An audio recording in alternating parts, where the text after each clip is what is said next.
ನಮಸ್ಕಾರ ಸ್ನೇಹಿತರೆ, ಬೃಂದಶ್ರೀ official Kannada YouTube ಚಾನಲ್ಗೆ ಸ್ವಾಗತ. ಈ ವರ್ಷದ ಶ್ರಾವಣ ಮಾಸದ 2ನೇ ಶುಕ್ರವಾರ ಆಗಸ್ಟ್ 21ನೇ ತಾರೀಕು ವರಮಹಾಲಕ್ಷ್ಮಿ ಹಬ್ಬ ಬಂದಿರೋದು. ಈ ವರಮಹಾಲಕ್ಷ್ಮಿ ವ್ರತವನ್ನು ಮಾಡುವುದು ಅಷ್ಟಲಕ್ಷ್ಮಿಯರ ವ್ರತ ಮಾಡುವುದಕ್ಕೆ ಸಮ. ಹಬ್ಬದ ದಿನ ಕಳಸವನ್ನು ಸ್ಥಾಪಿಸಿ ಪೂಜೆಯನ್ನು ಸಲ್ಲಿಸಿದರೆ ಸಕಲ ಐಶ್ವರ್ಯವನ್ನು ಆಕೆ ನೀಡುತ್ತಾಳೆ ಎಂಬ ನಂಬಿಕೆ. ಹಾಗೆಯೇ ವರಮಹಾಲಕ್ಷ್ಮಿ ಹಬ್ಬದಂದು ಸಾಮಾನ್ಯವಾಗಿ ಎಲ್ಲರೂ ಇಡುವ ವಸ್ತುಗಳ ಜೊತೆಗೆ ಈ 3 ವಸ್ತುಗಳಿಗೂ ವಿಶೇಷ ಮಹತ್ವವಿದೆ ಎಂದು ನಮ್ಮ ಸಂಪ್ರದಾಯದಲ್ಲಿ ನಂಬಲಾಗಿದೆ. ಮೊದಲನೆಯದು ನವಧಾನ್ಯ, ಅಂದರೆ 9 ಬಗೆಯ ಧಾನ್ಯಗಳು, ಅಂದರೆ ಗೋಧಿ, ಅಕ್ಕಿ, ತೊಗರಿ, ಹೆಸರು, ಕಡಲೆ, ಅವರೆ, ಎಳ್ಳು, ಉದ್ದು ಹಾಗೂ ಹುರುಳಿಕಾಳು.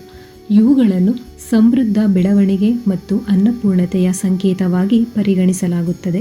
ಮನೆಯಲ್ಲಿ ಅನ್ನಪೂರ್ಣೇಶ್ವರಿ ಮತ್ತು ಲಕ್ಷ್ಮೀದೇವಿಯ ಕೃಪೆ ಇರಲಿ, ಧಾನ್ಯದ ಕೊರತೆ ಬಾರದಿರಲಿ ಎಂದು ಇಡಲಾಗುತ್ತದೆ. ಹಾಗೆ 9 ಧಾನ್ಯಗಳು ಗ್ರಹಗಳನ್ನು ಪ್ರತಿನಿಧಿಸುತ್ತವೆ. ಇವುಗಳನ್ನು ಪೂಜಿಸುವುದರಿಂದ ಗ್ರಹದೋಷ ನಿವಾರಣೆಯಾಗಿ ಮನೆಗೆ ಮಂಗಳವಾಗುತ್ತದೆ. ಇನ್ನು ಎರಡನೆಯದು ಲಕ್ಷ್ಮೀ ನಾಣ್ಯ ಅಥವಾ ಬೆಳ್ಳಿ ನಾಣ್ಯ. ಇದು ಐಶ್ವರ್ಯದ ಸಂಕೇತ. ನಾಣ್ಯವು ಸಾಕ್ಷಾತ್ ಧನಲಕ್ಷ್ಮಿಯ ರೂಪ.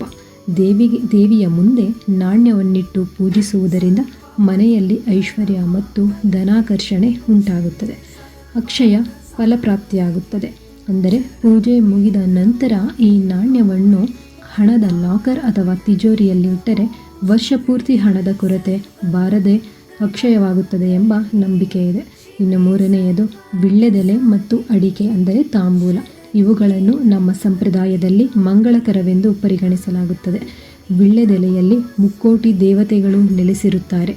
ತಾಂಬೂಲವಿಲ್ಲದೆ ಯಾವ ಪೂಜೆ ಕೂಡ ಪೂರ್ಣಗೊಳ್ಳುವುದಿಲ್ಲ. ದೇವಿಗೆ ತಾಂಬೂಲ ಅರ್ಪಿಸುವುದರಿಂದ ಮನೆಗೆ ಆಯುಷ್ಯ, ಆರೋಗ್ಯ ಮತ್ತು ದೀರ್ಘ ಸುಮಂಗಲಿ ಭಾಗ್ಯ ಸಿಗುತ್ತದೆ. ಹಾಗೆ ಪೂಜೆಗೆ ಬರುವ ಮುತ್ತೈದೆಯರಿಗೆ ತಾಂಬೂಲ ಕೊಡುವುದು ಲಕ್ಷ್ಮೀ ದೇವಿಯನ್ನೇ ಸತ್ಕರಿಸಿದಂತೆ.